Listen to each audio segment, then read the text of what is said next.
ये दो आंखें सिर्फ वही देख सकती हैं जो भौतिक है। तीसरी आंख भीतर की ओर देखने के लिए है। आपकी वासना, आपकी इच्छा कभी बाहर नहीं थी, वो सिर्फ अंदर ही थी। वासना का अर्थ है कि वो आपके भीतर एक अपूर्णता की भावना और किसी चीज की चाह पैदा करती है।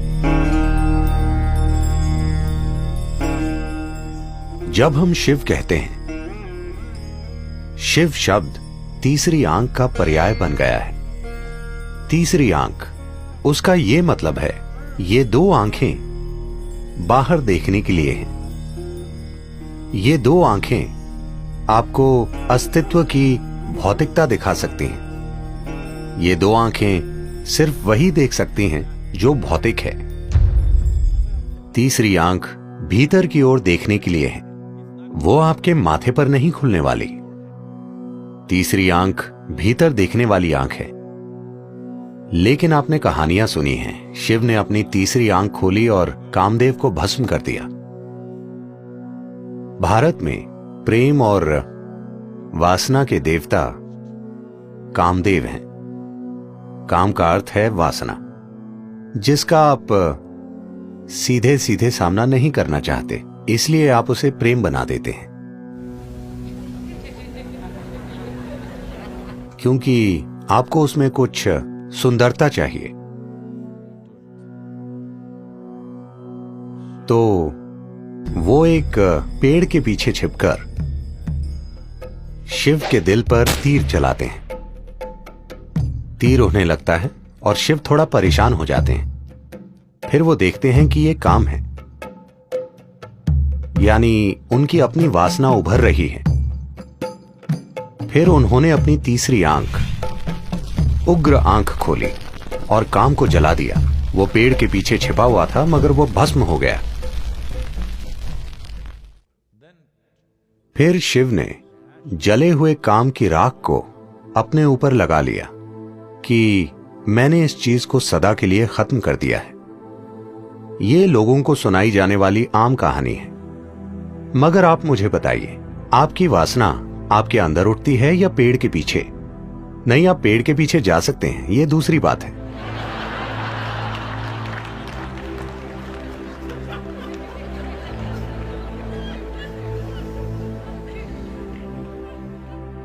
मगर वो उठती कहां है? आपके भीतर। इच्छा बाहर नहीं मंडराती। ऐसा नहीं है कि एक सुंदर स्त्री या एक सुंदर पुरुष बैठा है तो आपकी इच्छा जागती है, क्योंकि इच्छा काम आपके भीतर है। इसीलिए उन्होंने अपनी तीसरी आंख खोलकर अपने अंदर के काम को जला दिया, उसे नहीं जो बाहर खड़ा है, क्योंकि वो कभी भी बाहर नहीं खड़ा था। कृपया इस पर गौर कीजिए। आपकी वासना, आपकी इच्छा कभी बाहर नहीं थी, वो सिर्फ अंदर थी। तो उन्होंने अपनी तीसरी आंख खोली, इस तरह नहीं, अंदर की ओर। फिर उन्होंने इस वासना को देखा, जिसका दरअसल मतलब है कि आपके अंदर कुछ पहलू हैं जो आपको अधूरा महसूस कराते हैं। तो आप सोचते हैं कि आप किसी चीज का या किसी व्यक्ति के पीछे जाने पर ही पूरे होंगे। वासना सिर्फ विपरीत लिंग की बात नहीं है, शॉपिंग भी वासना है, क्योंकि आपको किसी चीज के पीछे जाना होगा, तभी जीवन पूरा होगा। हर इच्छा वासना है, क्योंकि उसके बिना मेरा अस्तित्व नहीं हो सकता। मैं उसे चाहता हूं, क्योंकि जब मेरे पास वो होगा तभी ये पूरा होगा। वो कोई चीज हो सकती है, पद हो सकता है, ताकत हो सकती है, सेक्सुअलिटी हो सकती है, कोई फर्क नहीं पड़ता कि वो क्या है। वासना का अर्थ है कि वो आपके भीतर एक अपूर्णता की भावना और किसी चीज की चाह पैदा करती है, जिससे आपको लगता है अगर आपके पास वो नहीं है तो आप अधूरे हैं। तो वो अपने अंदर के काम को जलाने का फैसला करते हैं। उन्होंने काम को जलाया और फिर पसीने की जगह उनके शरीर के छिद्रों से राख निकली। ये योगिक कथा है। आम लोगों को सुनाई जाने वाली कहानी ये है कि वो पेड़ के पीछे छिपा था और उन्होंने उसे जला दिया, अपनी तीसरी आंख खोलकर उसे जला दिया फिर उस राख को लेकर अपने ऊपर लगा लिया। कहानी का यौगिक आयाम यह है कि उनके भीतर काम जगा। उन्होंने अपनी तीसरी आंख खोली, उसे जलाया और फिर धीरे धीरे राख उनके शरीर से निकलने लगी, जिसने उन्हें साफ साफ दिखाया कि सब कुछ खत्म हो गया। हर चीज जिसे आप खुद के रूप में जानते हैं उसे मरना चाहिए। जब मैं मृत्यु कहता हूं, भौतिक मृत्यु नहीं है जो समस्या है। सवाल है हर उस चीज को खोना जिसे आप अभी मैं के रूप में जानते हैं, आपकी शख्सियत, आपकी पहचान।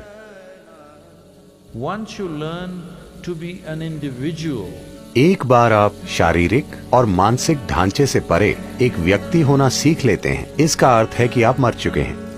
मृत्यु को जीने का यही मतलब है। तो अगर आप जानते हैं कि शारीरिक और मानसिक ढांचों के बिना एक व्यक्ति कैसे बने, तो आप मृत्यु को जीते हैं। अगर आप मृत्यु को जीते हैं तो आप अपने अस्तित्व में शाश्वत हैं। अब समय आ गया है कि आप मृत्यु को जिएं ताकि आप अनंत काल तक जीवित रहें।